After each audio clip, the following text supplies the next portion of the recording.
Luga, or Filipino rice porridge, is a warm, comforting dish made from glutinous rice simmered in water or broth with garlic, onion, and ginger. It's a staple in Filipino households, often served when someone Now is let us sick taste. during rainy days. Yummy. Okay, so here are the ingredients that we need to do a Filipino porridge.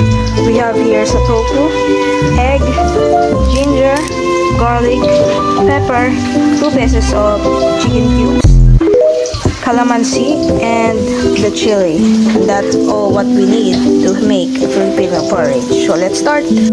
Chop the tofu into cubes.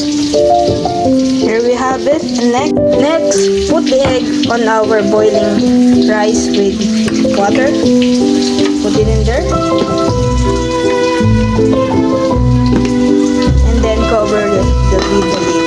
And then wait. While we are waiting for our eggs to boil, let us fry this cute tofu cubes.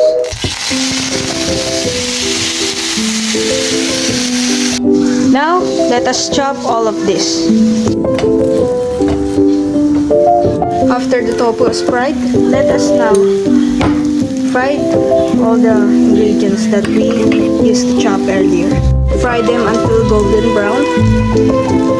Now, while we are waiting for our ingredients to fry down, let us put our pork cubes in there. And then stir well. After that, let us put all the ingredients. I just burned it up. I'm sorry. Let us now put all the fried tofu. Then again, stir well.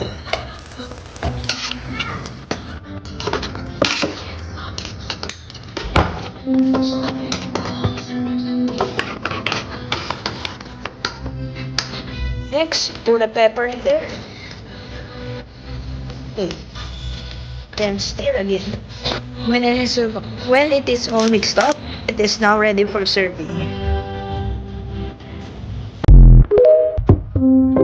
Then put some calamansi squeeze on there. And there you have it. Filipino porridge is now ready to serve. And enjoy!